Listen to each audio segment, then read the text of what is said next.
ముందుగా ధన్యవాదాలు. Christian rights కోసం, హక్కుల కోసం ఒక సంస్థ పెట్టి రాజకీయాలకు అతీతంగా పనిచేయడం అనేది చిన్న విషయం ఏం కాదు. ఎందుకంటే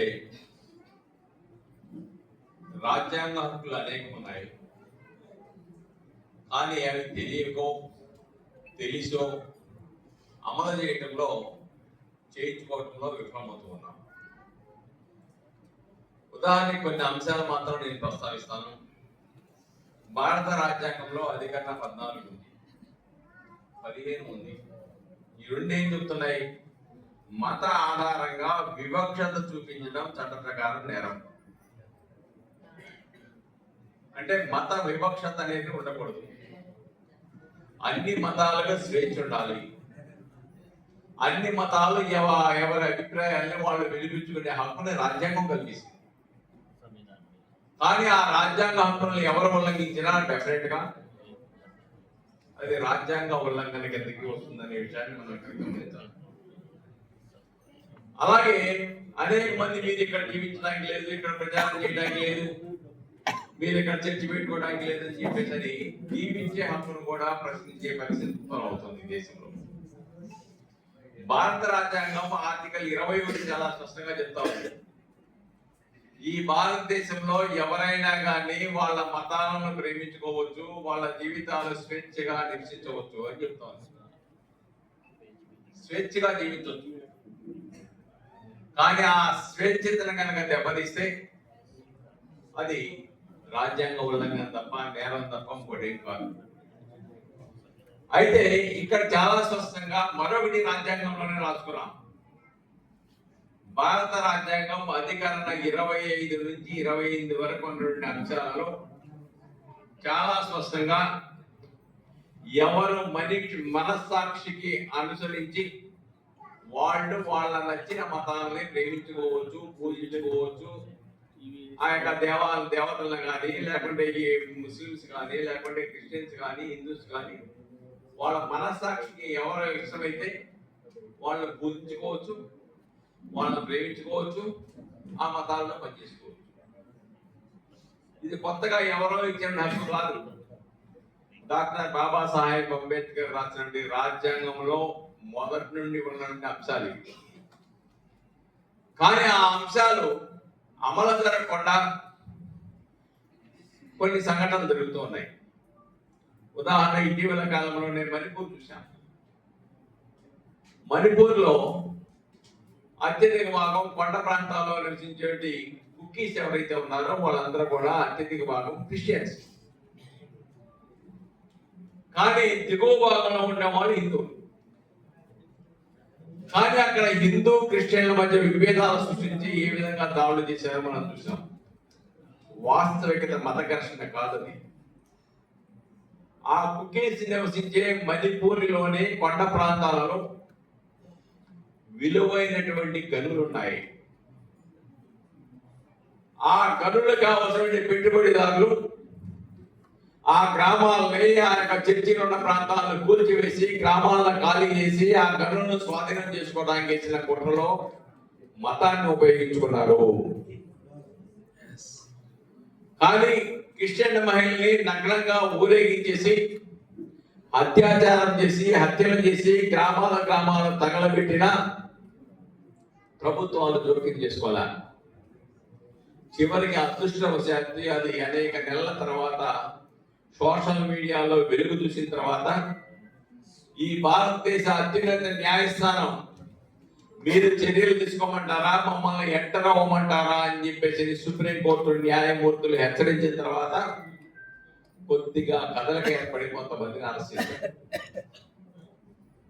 ఇది అక్కడే కాదు, గతంలో గుజరాత్ లో చూసాం. గుజరాత్ లో మారణహోమం చూసాం మతం పేరుతో. గర్భంలో ఉన్నటువంటి బిడ్డను కూడా కత్తితో ఇలా పొడిచేసి పైకి లేపిన సంఘటనలు చూసాం. చివరికి వాళ్ళ మీద చర్యలు. అలాగే మహిళలను అత్యాచారం చేసినటువంటి మత శాంతవాదులు వాళ్ళని జీవిత ఖైదు పెట్టి వాళ్ళని పెరోల్ రూపేణా వాళ్ళని విడుదల చేసి ఊరేగించిన సంఘటన మనం చూసాం. కాబట్టి ఇక్కడ మతం ముసుగులో కొందరు పరమత ద్వేషాన్ని పెంచుకొని మతాల మీద దాడులు చేయటం, వాళ్ళని వేధించడం, మహిళల్ని హింసించడం, గ్రామాల నుంచి వెలివేయటం లాంటి సంఘటనలు జరుగుతూ ఉన్నాయి. ఎందుకంటే నీ ఉదయమే చూశాను, అంతర్జాతీయ మత స్వేచ్ఛ కమిషన్ USCIRF అని సంస్థ ఉంది. ఆ సంస్థ నివేదికలో భారతదేశంలో మత స్వేచ్ఛ క్షీణిస్తుంది అని చెప్పేసి రిపోర్ట్ ఇచ్చింది. అంతర్జాతీయ సంస్థ భారతదేశంలో మత స్వేచ్ఛ క్షీణిస్తుంది అని తన నివేదికలో పేర్కొన్నది. అంటే భారతదేశంలో మత ద్వేషాలు ఎంత దారుణంగా ఉన్నాయో ప్రపంచ దేశాల్లో తెలిపినటువంటి సంస్థది. కాబట్టి సర్వమతాలు సారాంశం ఒకటే అయినప్పటికీ ఎవరి మతాలని, ఎవరి దేవుని మీద నమ్మకుంటే వాళ్ళు పూజించుకోవడానికి రాజ్యాంగం ఇచ్చిన హక్కుది. ఆ హక్కును హరించి వేయడానికి ప్రయత్నాలు జరుగుతున్నాయి. అలాగే మనం చూసాం, అంతకుముందు ఫారినర్ నుంచి వచ్చేటువంటి పాస్టర్లని ఏ విధంగా దహనం చేశారో, వాళ్ళ పిల్లల్ని వాళ్ళందరినీ కారులో పెట్టి కాల్ చేశారో చూసాం. అలాగే మత సంస్థల మీద, చర్చిల మీద ఏ విధంగా దాడులు చేస్తున్నారో చూసాం. ఈ రోజున క్రిస్టియన్ మిషనరీస్ ఈ దేశంలో ముఖ్యంగా ఆదివాసీ ప్రాంతాలలో వాళ్ళకి సహాయం చేస్తూ విద్యను బోధించడంలో అనేకమైన విద్యా సమస్యలు పెట్టిందనేది నిర్వివాదాంశం.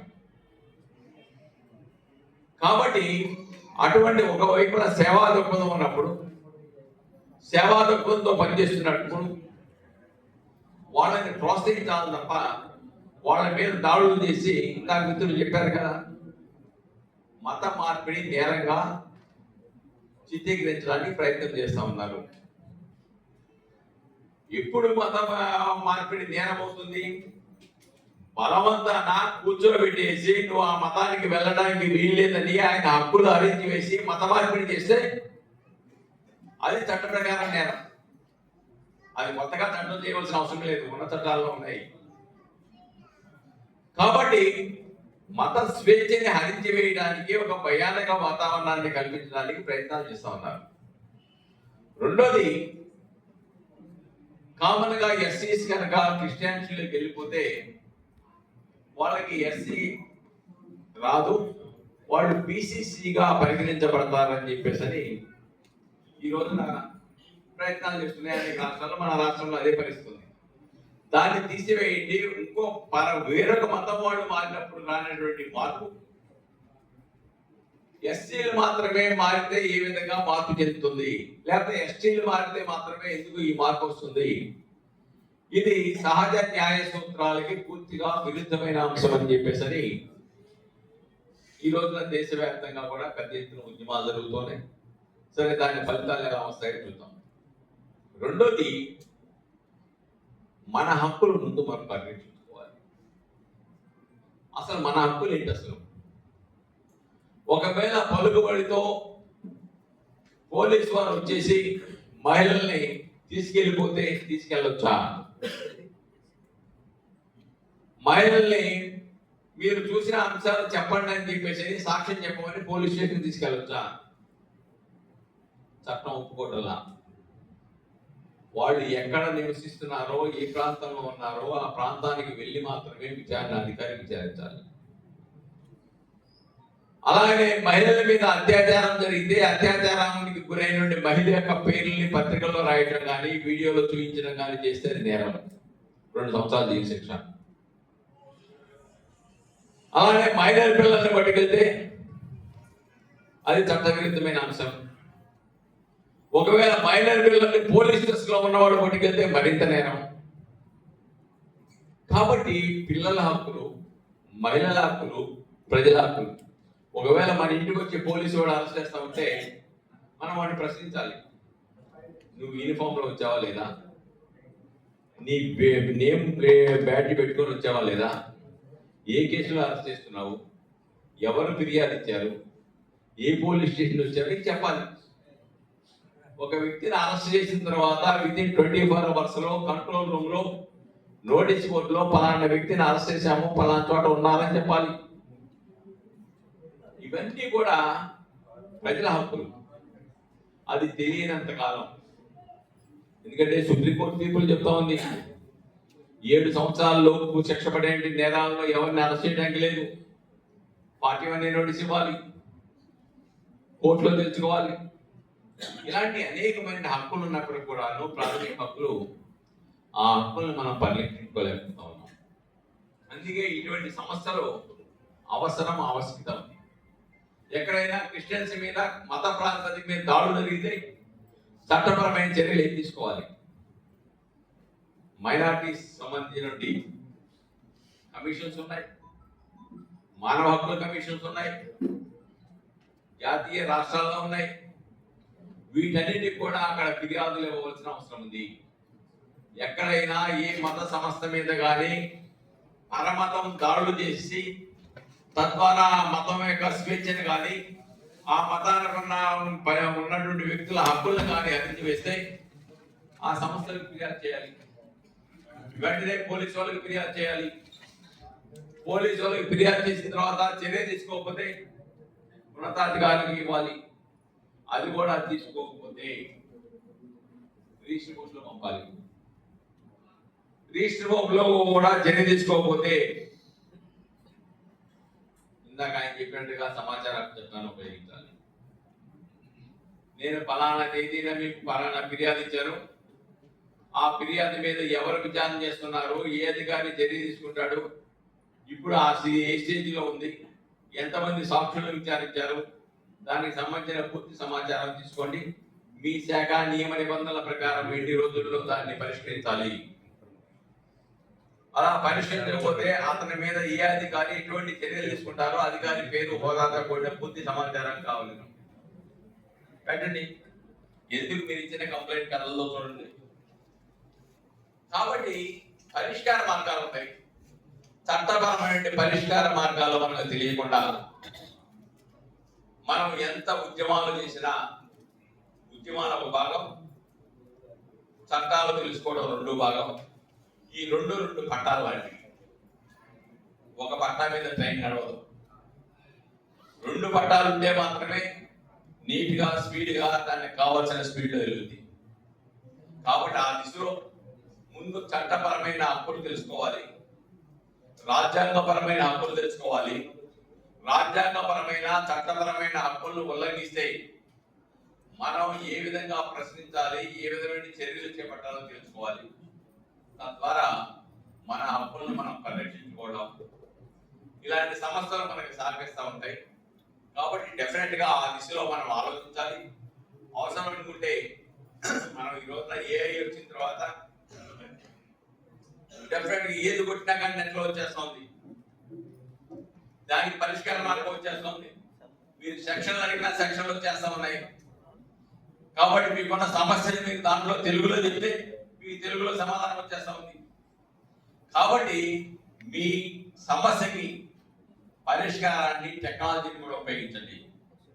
టెక్నాలజీ ద్వారా పరిష్కారాన్ని తెలుసుకోండి. పరిష్కారాన్ని తెలుసుకొని దాని ద్వారా ముందుకు వెళ్తే డెఫినెట్ గా మనకున్న హక్కులని, మత స్వేచ్ఛని, రాజ్యాంగం ఇచ్చిన హక్కుల్ని మనం స్పష్టంగా పరిరక్షించుకోవడానికి అవకాశం ఏర్పడుతుంది. ఆ దిశలో మీరు పయనించాలని ఆకాంక్షిస్తా ఉన్నాము. ఏదేమైనా ఒక శుభపరిణామం వస్తే అటువంటి సమస్యలు వచ్చినప్పుడు ఆ పరిష్కారానికి నేనే అయ్యే అవకాశాలు ఉన్నాయి. ఎందుకంటే ఆశ అయితే ఉంది, ఆల్రెడీ ఫైల్ అయితే ఉంది.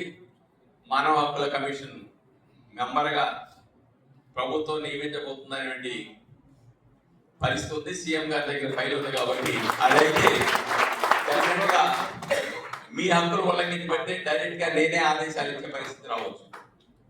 కాబట్టి డెఫినెట్ గా మీది ఏ సమస్య ఉన్నా కానీ దాన్ని పరిష్కరించడానికి, దాని పరిష్కార మార్గాలు చెప్పడానికి మీకు నేను నెలవేళలా సహకరిస్తానని చెప్పి తెలియజేస్తూ నాకు